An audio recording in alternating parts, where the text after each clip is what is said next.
like war. We like war. We're a warlike people. We like war because we're good at it. And you know why we're good at it? Because we get a lot of practice. This country's only 200 years old, and already we've had 10 major wars. We average a major war every 20 years in this country, so we're good at it. And it's a good thing we are. We're not very good at anything else anymore. Huh? Can't build a decent car, can't make a TV set or a VCR worth the fuck. Got no steel industry left, can't educate our young people, can't get health care to our old people, but we can bomb the shit out of your country, all right?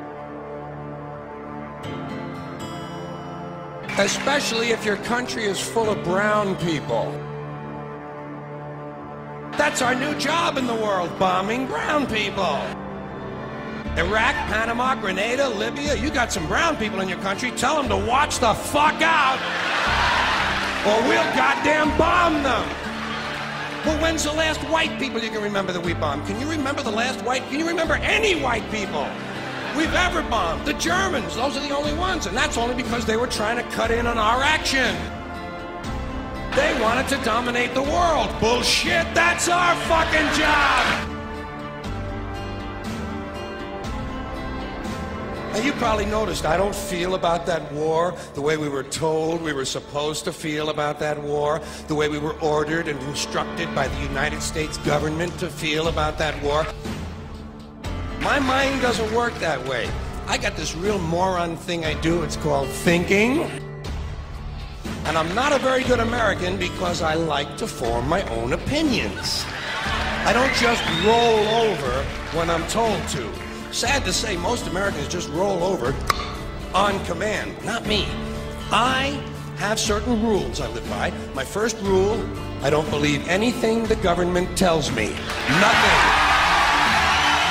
Zero. Nope.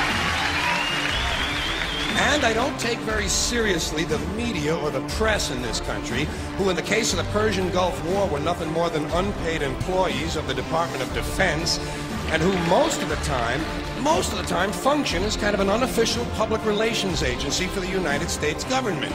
So I don't listen to them, I don't really believe in my country, and I gotta tell you folks, I don't get all choked up about yellow ribbons and American flags. I consider them to be symbols, and I leave symbols to the symbol-minded.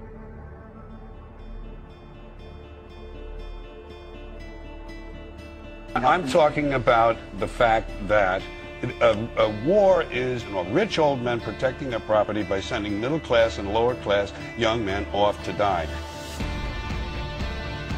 Forget these foolish elections. The owners of this country don't care about the poor in general. The owners of this country, what are we going... is this Karl Marx talking to me? The owners of this country are the voters of this country. You're wrong about that, my friend. Aren't the owners of this country the voters in this country who elected George Bush? No, they're not. Listen, politics, these elections are a charade. It is a charade. Oh, okay. It is, they are meant to... Well, I'll tell you, listen, just listen for a minute. Learn a little something. The elections and politicians are in place in order to give Americans the illusion that they have freedom of choice. You don't really have choice in this country. All of the things that are important reduced in choice. Newspapers in a city, how many? Used to be 3, 4, now it's 1 or 2. They're owned by the same people, and they also own a radio station.